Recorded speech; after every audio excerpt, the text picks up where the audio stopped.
Napenda nichukue fursa hii kwanza kabisa kumtambulisha sasa mgeni wetu rasmi kabla hatujamwambia historia na maendeleo ya shule yetu. Nimlete nisimlete? Basi mgeni wetu rasmi ni mheshimiwa sana mbunge wetu wa hapa mjini Ibrahim Shayo hoye. Mheshimiwa mbunge wetu Ibra Shayo, pia Padre Dr.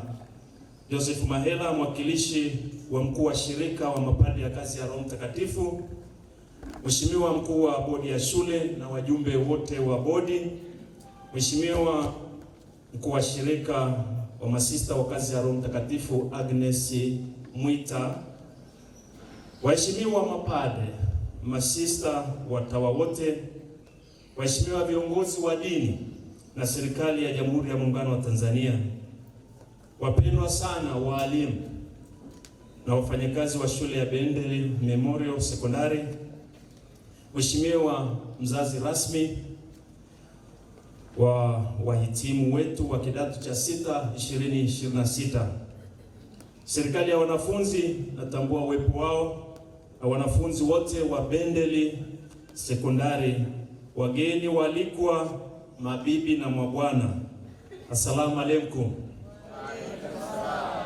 Bwana asifiwe sana. Tumsifu Yesu Kristo. Mgeni rasmi, napenda kuchukua fursa hii kumshukuru Mungu siku ya leo, na zaidi kwa shukuru wote mliofika katika mahafali haya ya kidato cha 6 2026. Tunashukuru uwepo wa serikali kupitia mheshimiwa wetu mbunge Ibrahim Shayo pamoja na viongozi wote wa dini na serikali. Kanisa linaheshimu na kutambua ushirikiano uliopo kati ya serikali na wadau na wa huduma nyingine za kijamii kama mahospitali, maji, ili kuwahudumia wananchi wote bila kujali jinsia, itikadi, dini, mila au tofauti zote za kibinadamu. Kwa kuzingatia haki na upendo, amani, shule yetu ya Bendeli Memorial Secondary inaendeleza juhudi hizo za serikali na za kanisa kutoa elimu bora na malezi fungamano kwa vijana wa Kitanzania. Kwa ufupi kabisa, tunawapongeza wote kuanzia wazazi, walezi ambao ndio wadau msingi wa elimu dunia, kwa kushirikiana na wataalamu, walimu na wafanyakazi wote wa elimu katika kuwahudumia na kuwafundisha vijana wetu.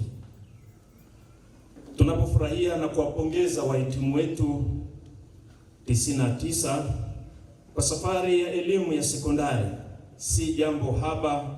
Walipitia changamoto mbalimbali na bado wana jambo zito zaidi linakuja katika kujiandaa kwa mtihani wa kitaifa ambao kwayo ndo kilele na mwisho wa elimu ya sekondari.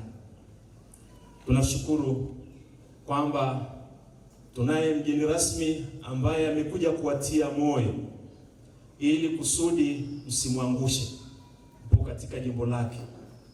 Wakati tunatafuta mgeni rasmi, baada ya kushauriana na walimu, nasema tumuite mbunge wetu. Nikakumbuka kisoma kitabu cha Mwanzo ile sura ya 17 mstari wa 5, Mungu alipomuita Ibrahimu, kwanza alikuwa anaitwa Abraham. Basi Mungu akamwambia, sasa hivi hutaitwa tena Abraham, utaitwa Ibrahimu. Maana yake kiongozi au anayetumwa na watu kwa watu wote bila kujali itikadi, dini, desturi, jinsia. Kwa hiyo jina rasmi, jina lako wanapokuita Ibra, walimalizie Ibrahim kwa sababu ni jina muhimu. Ibrahim alikuwa ni mtu wa imani sana, na pia alikuwa anajiamini. Nafikiri ndio ujumbe upelekwe kwa wahitimu wetu kwamba wajiamini kwamba wamesoma, lakini pia kusali ili kusudi watakaposaisha mtihani badala ya kuandika 69 waandike 96. Kwa hiyo tupo na mbunge wetu ili kututia matumaini na ujasiri kuendea jambo hilo zito nalo kuja mbele yetu. Mheshimiwa mgeni rasmi, naomba sasa nitoe historia na maendeleo ya shule yetu. Mgeni rasmi, natumia nafasi hii kuwakaribisha rasmi hawa wahitimu wetu. Shule ya Bendel ilianzishwa tarehe 7 mwezi wa kwanza 2005 kwa kidato cha kwanza. Shule hii ni ya O-level na A-level, mchanganyiko toka kidato cha kwanza hadi cha 6. Shule yetu ina umri wa miaka 21 kwa mwaka huu, na imeshatoa nguvu kazi kubwa kwa taifa letu. Kwa baadhi waliohitimu hapa, wafanyakazi mbalimbali kama madaktari, mainjinia, mawakili, mahasibu, wanajeshi, mapadre, masista, wachungaji, wafanyabiashara na fani nyingine.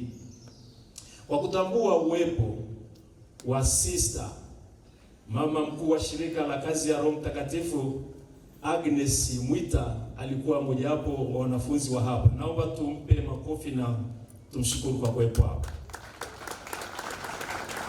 Pia tunaye mkuu wa shule wa Moshi Airport, naye alikuwa ni mwanafunzi hapa, Sister Martina, naomba usalimie.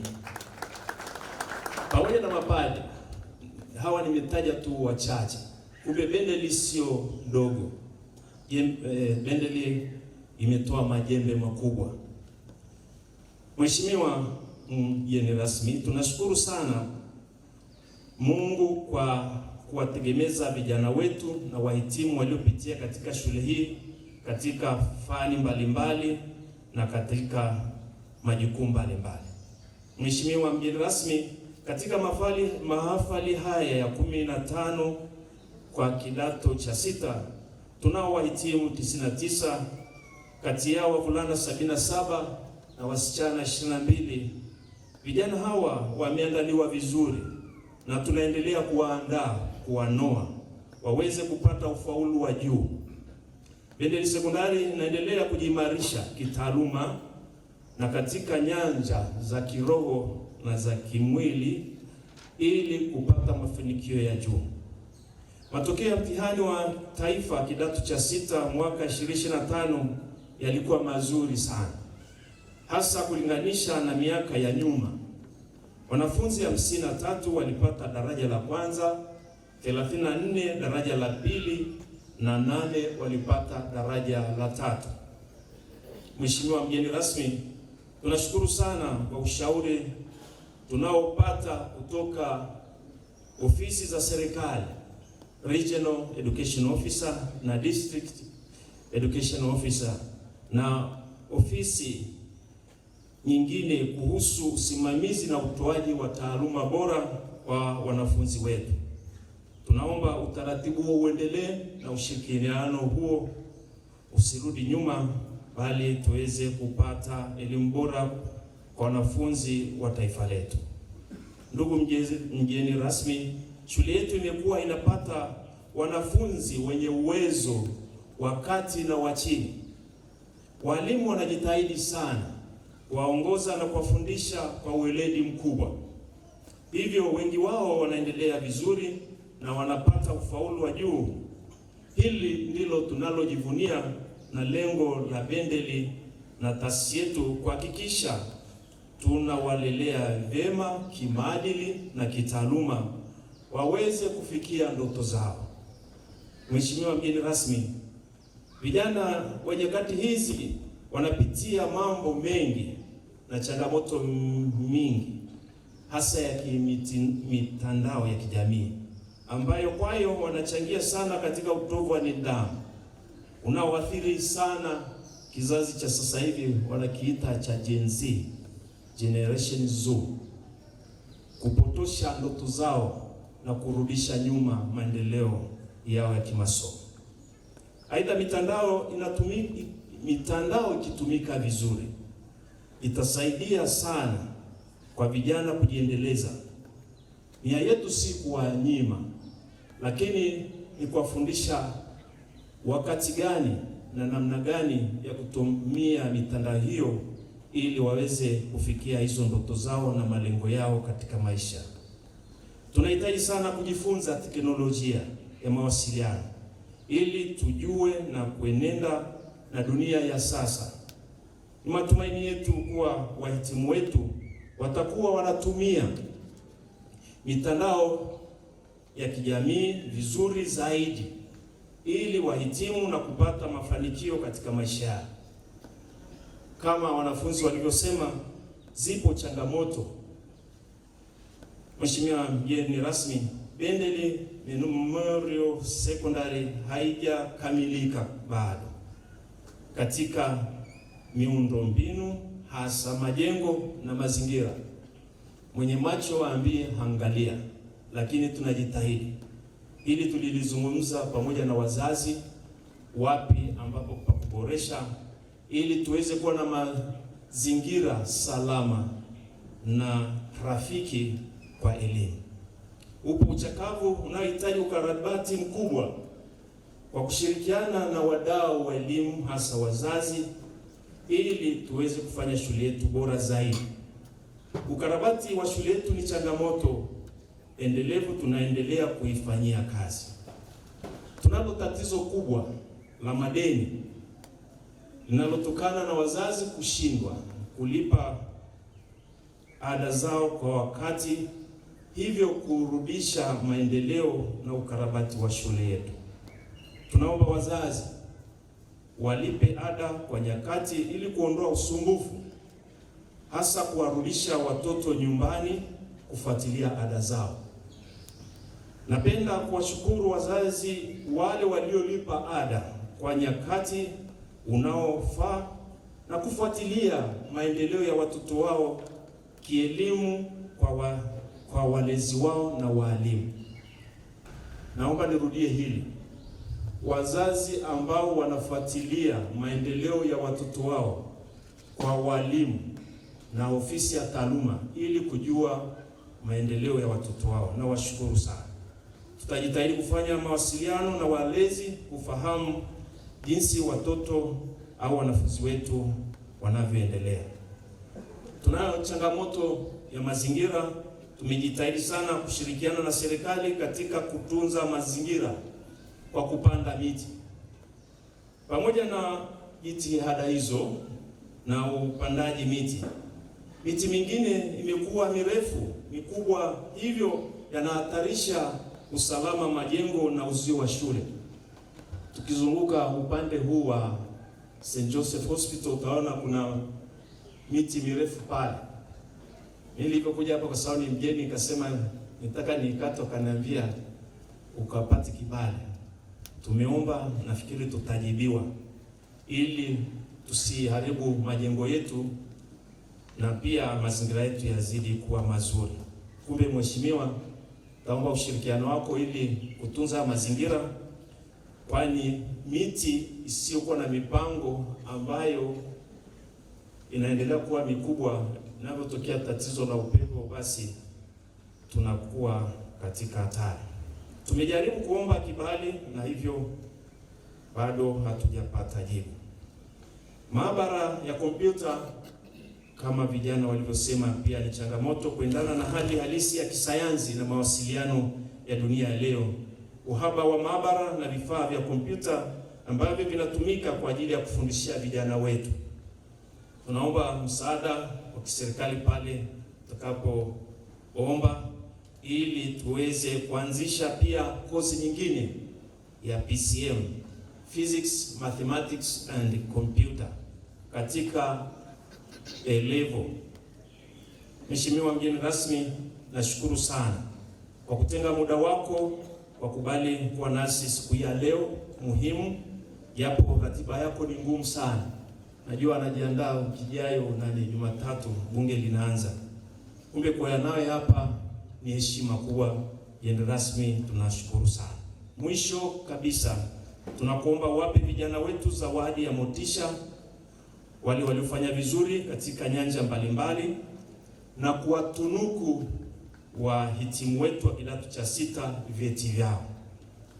Tunaomba pia wakilishe salamu zetu kwa Spika wa Bunge wa Jamhuri ya Muungano wa Tanzania na wabunge wengine.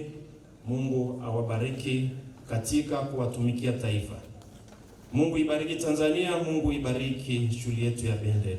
Asanteni sana. Makofi. Taifa la Mungu, tumsifu Yesu Kristo. Asalamu alaykum. Bwana Yesu Kristo apewe sifa. Kipekee namshukuru Mungu sana kwa wahitimu wa awamu ya 15 mahali hapa. Sijui ni jambo lipi lilifanyika nikaonekana kuwa mzazi rasmi, lakini namshukuru Mungu pia kwa wazazi wenzangu kwa kufika kusherehekea pamoja na watoto wetu leo mahali hapa. Ndugu mgeni rasmi, ndugu mkuu wa shule, masista, wahitimu, itifaki ikiwa imezingatiwa, niseme sasa watoto wetu hongereni sana.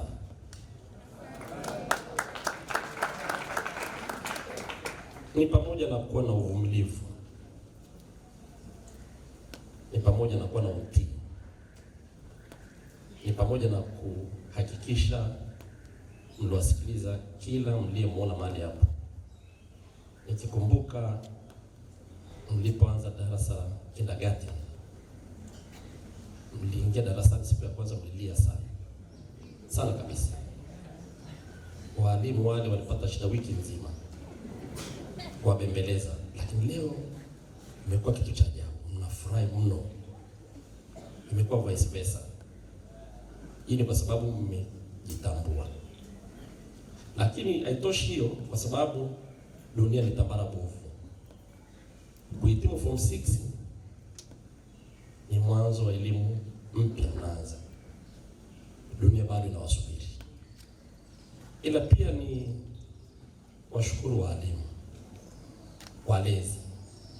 Wamekuwa wamefanya kazi kubwa sana, kiasi kwamba sisi wazazi kule nyumbani tunaonekana ni marafiki wa watoto, lakini shuleni ni marafiki wa walimu, na ni bado wanatii mno. Mtoto anafika mahali anasujudu, mtoto anafika mahali ukimpa kitu anapokea kwa mikono miwili, lakini mwanzo ilikuwa hivyo. Walimu, Mungu awabariki sana. Hii ni kwa sababu wamekuwa na hofu ya Mungu kwa ajili ya watoto wetu, na watoto wakawa na hofu ya Mungu kwa ajili ya walimu wao, na tunaomba huko mnapoenda mkatende hayo. Niongeza hilo pia, mmeonekana nadhifu mno, mpaka nikashangaa nikamuuliza mwalimu mmoja hapo, imekuwa kwaje ama bwana wamependeza namna hii? Nilikuwa na hofu walikuwa wamevaa miniskirts, hivi pajama vinini, na leo wameonekana wabunge watarajiwa,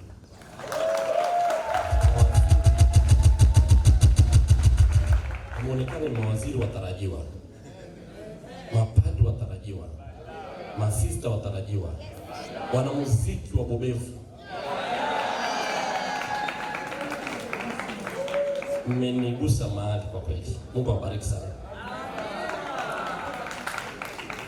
Nipende kuambia pia, mnapoenda majumbani sasa baada ya kuhitimu kidato cha 6, mkawe na tabia ya kujipangia ratiba zenu, mkiwashirikisha wazazi,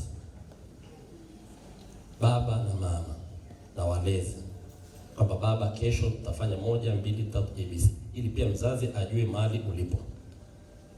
Hata ikitokea na kutokea, najua mwanangu yuko mahali fulani, kama ambavyo mkuu wa shule na shule viongozi walioko hapo wanajua mtoto hawezi kutoka geti, sababu mwalimu au mkuu wa shule ataulizwa. Na sisi wazazi pia vivyo hivyo, lazima tujue watoto wetu mnaenda wapi, mnafanya nini, kwa wakati gani. Na si hilo tu, wazazi hawa wamekuwa baraka kwenu, waleta duniani kuwapenda, kuwatunza, kuwavisha, kuwalisha, kuwasomesha na kuwatafutia ada. Inapaswa mkifika nyumbani sasa mkawasaidia kufanya zile shughuli zao za mikono. Wamke mapema, upike chai, umsaidie baba, mwandalie mama. Kama dukani, nenda na mzazi ili ujue hiyo ada ilikuwa inapatikana wapi. Uone mzazi alikuwa na haso, mvua jua yake ili wewe usome. Ninaamini ukifanya hayo kwa kutii, hutamwabisha mzazi. Ni kipindi kifupi tu utaenda chuo. Chuoni kule kuna mambo mengi. Lakini kwa sababu umepita mkono wa bende, kwa sababu umepita shule hii, tangia nilipoingia hapa asubuhi tukafanya ibada, mikono mnavyoshiriki, kuna waongoza kwaya, kuna wanakwaya, kwa kumsihi Mungu, ninaomba mkaendelee kufanya hayo na msirudi nyuma. Mtafanikiwa sana huko mwendako. Mtafaulu sana huko mwendako kwa kutii. Msiache ibada. Kitu cha kwanza ibada. Pili, kazi kwa bidii. Na tatu, mfanye mambo ya socials. Nimefurahi sana leo kuona vijana hapa wameigiza. Ni mambo yapo. Wazazi tuache. Wameigiza ili sisi tuache. Na wenye tabia kama hizo waache. Hilo ilikuwa nalenga wazazi. Na watoto hawa pia wakacheza muziki wao hapa. Nikafikiri walijifunzia wapi vitu. Lakini si kwa bahati mbaya. Mlichokifanya ni kizuri kwa sababu kuna mtoto mmoja ilitokea interview mahali Tanzania hii, wakahitajika watu wazuri waliosoma vizuri. Wakafanya watu 1600 mtihani, ila wanatakiwa watu wawili. Piga picha, wanatakiwa watu wawili. Bara na Zanzibar. Mmoja. Yaani waliunga watu wengi Kenya, Uganda, wapi kila mahali. Mungu mwaminifu, wakatoka Tanzania bara mmoja Zanzibar. Mwenda zake Baba Magufuli akawapa zawadi. Akapeleka North Korea kusoma. Zawadi haki walikuwa vichwa. Na watoto hao wanasoma shule za Kikatoliki. Yule Muislamu, yule mmoja Mkatoliki. Lakini wakiwa kule baada ya masomo walikuwa wanaenda kufanya entertainment, wakiwa wanaalikwa, lakini wafanyakazi wa serikali kweli. Muda wa saa za jioni wanafanya entertainment. Hasa ikatokea wachache wale waliokusanyika duniani, maana walikuwa kama 6-7-8 hivi.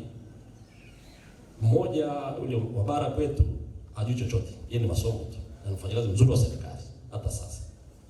Wenzake wana magitaa, wana music, wana nini? Just like part time. Wanalipa $15,000, $20,000 just a day. Masaa matatu. Sifa za serikali. Wamekuja hapa ni matajiri. Sasa yule mmoja ambaye alikuwa hajui chochote, yaka anabebea wenzake mabegi. Na anapeleka $500, $300. Kwa mkienda huko duniani, si vibaya mkijifunza muziki makanisani, muziki mashuleni utakapoenda kujiunga, vinasaidia bila safari. Si vibaya. Na tena niongezee lugha. Usipoteze muda. Ukifika kajifunze lugha. Kuna bwana mmoja alienda kufanya interview mahali. Walikuwa wanahitajika madereva wazuri wenye utalii. Mdachi mmoja akampenda, mmoja akampitisha. Bahati mbaya akaambia, sasa wewe naongea lugha moja tu kama ng'ombe hapana lugha nyingine. Inawezekana akakosa kazi. Kumbe angekuwa na Spanish, Italiano, Swiss, French, German, whatever. Lakini walikuwa na lugha wakachukuliwa. Kuna nyinyi mkaongeze lugha. Ni vizuri kaongea lugha. Itakupendeza. Mtu atakusema utamsikia. Kuna mahali utaenda kutranslate. Sasa hivi mashine ni nyingi zinatoka huko Ulaya, China, wapi. Kuna mmoja ukienda pale ukisoma ile manual book, ukaitranslate, ukaunganisha hivi vifaa, unaondoka na $5,000, $10,000. Kisa lugha. Kwa mkasome. Muda kupoteza mtani acha. Ila pia mshirikishe mzazi, akusaidia, akuelekeza, akulipie, usome itakusaidia. Akati unasubiri kwenda chuo kikuu. Niwatakie safari njema sana kabisa. sana. Hapo mlipo bado. Biblia inasema usimwache elimu akaenda zake. Na mimi nawatakia safari njema sana. Msimwache elimu akaenda, mkajitahidi. Wazazi wenzangu, baada ya kusema haya kwa watoto wetu, na sisi tuwe chachu ya kuhakikisha tunatimiza wajibu wetu kwa wakati. Tusiwe tukiwatesa walimu na squad nzima ya shule kwa kukimbizana last minutes. Haifai. Si kwamba tunashirikana, kwa sababu hakuna mzazi asiyopenda kupeleka mtoto Cambridge, apeleke siku wapi Ulaya huko, haina anajipima uwezo wake, ampeleke mtoto wake wapi.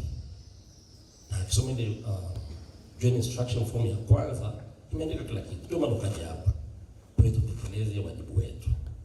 Tusije tukawa vikwazo kwa watoto wakashindwa kuendelea vizuri kwa ajili ya baba au mama mlezi. Haifai.